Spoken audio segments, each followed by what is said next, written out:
দেখো এই যে এটা একটা মার্কস।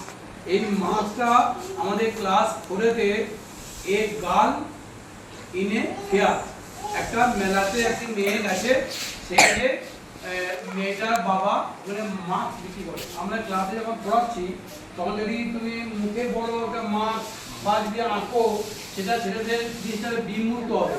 সেক্ষেত্রে তুমি যদি এইটা ক্লাসে ছেলেদের দেখাও যে এইটা হচ্ছে মার্কস, বিভিন্ন ধরনের মার্কস, বলো এ একটা মার্কস, এ একটা ভূতের মার্কস, হ্যাঁ এইটা মার্কস, এ একটা মার্কস, এ একটা মার্কস। তাহলে এই ছেলেদের মানে ওই যে কনসেপ্টটা আসবে যে মার্কস জিনিসটা কি, ওরা এই ধারণাটা, এবং এটাকে যদি হাতে দাও, দেখো এটা হচ্ছে মার্কস, ধরো এটা, বা এটা হচ্ছে একটা মার্কস, তুমি মার্কসটা পড়ো, দেখো পড়ো কেমন লাগে তোমার দেখতে, এই দেখো কেমন লাগছে, কেমন লাগছে ভূতের মতো নাকি? তাহলে এইটা, তাহলে তুমি পড়বে এবার, পড়ো দেখি কেমন লাগছে দেখি, বাবারে এই কেমন লাগছে প্রতিমা মার্কস। তাহলে এইটা একটা কিন্তু ছেলেদের আমরা যতই মুখে বলি মার্কস, সেটা যদি আমি হাতে করে দেখাতে পারি, ছেলেরা যদি হাতে নিতে পারে এটা, বা যদি ইউজ করতে পারে, ব্যবহার করতে পারে, তাহলে তাদের ধারণাটা কিন্তু কমপ্লিট হবে। আমি বললাম যে ওর বাবা মার্কস বিক্রি করে, মার্কস হচ্ছে আমরা মুখে পড়ি, যদিও ছেলেরা সব মেলাতে আজকাল মার্কস অনেকে দেখে, কিন্তু যদি আমি ক্লাসে যখন পড়াবো তখন যদি মার্কসটাকে আমি ব্যবহার করি, এবার তুমি দেখাও ছেলেদের, তাহলে কি হবে? তাহলে ছেলেদের মার্কস সম্বন্ধে কনসেপ্টটা আরো তৈরি হবে, তাই না? তাহলে ওরা ভালো বুঝতে হবে যে মার্কস হচ্ছে এই জিনিসটা। অতএব যখন কোনো ক্লাসে টিচিং দেবে, সবসময় যে বিষয়টা উপর টিচিংটা দেবে সেই বিষয়ে রেলিভেন্ট জিনিস যদি পাওয়া যায়, তাহলে সেটা সব থেকে মানে জিনিসটা অ্যাপ্রোপ্রিয়েট হবে। মনে করো এটা কোনো ধরো কোনো গরু সিং সম্বন্ধে তুমি গ্রাম বাংলা ছেলেরা অনেকে জানে গরু কেমন সিং। যদি আমরা এইটা যদি আমরা করি, আমরা দেখাই যে এইটাকে বলা হয় সিং, হ্যাঁ এটা সিংটা এরকম করে সিংটা, তাই তো?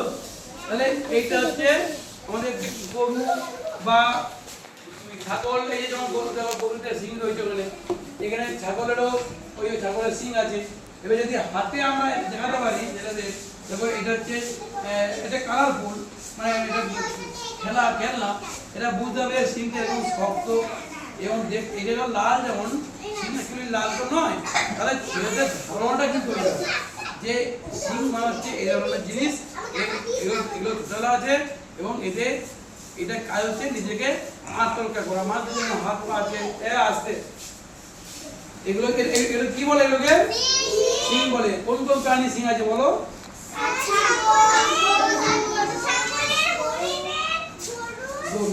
ঠিক আছে।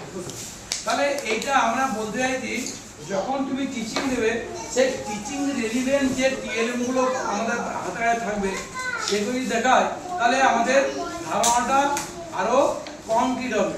সবসময় যে এগুলো হাতে পায়ে রাখা নয়। মনে করো এখানে একটা আমরা দেখছি যে একটা গরু ছবি রয়েছে এখানে আমাদের,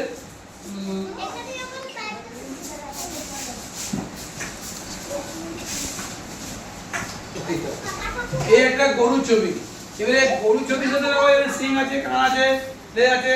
এবারে যদি আমরা এটাকে করি যে একটা গরুর চোখ, গরু এই দেখো পাঁচ, গরু কটা পা, গরুর লেজ, গরুর তোমার হচ্ছে শিং, কান, চোখ, নাক, সব কিছু আমরা দেখতে পাচ্ছি।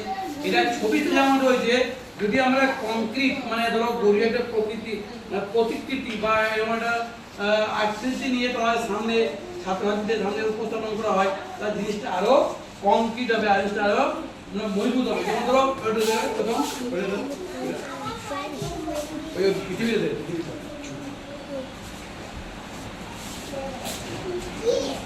যদি ধরো কোনো ক্লাসে তুমি পড়াচ্ছ যে পৃথিবী ঘোরে, সূর্যটা তাকে ফিক্স, মানে সূর্যটা স্থির থাকে। তো তুমি যদি এইটা ক্লাসে উপস্থাপন করো যে এইটা যে পৃথিবীটা এভাবে ঘোরে আর সূর্য কিন্তু স্থির থাকে, তাহলে পৃথিবীর যে অংশটা তোমার সামনে আসবে সেদিকটা দিন হয়, আবার এইটা তো এভাবে ঘোরে, আবার যখন এই দিকটা এদিকে চলে আসে তখন এদিকে আলো পায় না, এদিকটা অন্ধকার হবে। তাহলে এইটা যখন ছেলেদের সামনে উপস্থাপন করাবে তখন তুমি দেখবে ছেলেরা আরো বেশি ভালো বুঝতে পারবে। আর এখানে লাইট তাহলে ঘরে আরো ভালো হবে। যদি অন্ধকার ঘরের মধ্যে আমরা লাইটটা জ্বালিয়ে দিই তখন দেখতে হবে এই আলোটা এখানে এসে পড়ছে, মানে এই দিকটা আলোকিত হচ্ছে, এই দিকটা অন্ধকার, তার মানে এই দিকটা দিন, এই দিকটা রাত। তাহলে আমরা এটা তোমাকে বলছি আর কি যে যখনই টিচিং দেবে কোনো ক্লাসে সেই টিচিং সংক্রান্ত যে মেটেরিয়াল, মানে যেটা আমরা টিচিং লার্নিং মেটেরিয়াল বলি, সেগুলো যদি অ্যাভেলেবেল যতটা সম্ভব যদি থাকে সেটা ব্যবহার করবে এবং ছেলেদের ওই জিনিসটা বুঝতে সুবিধা হবে।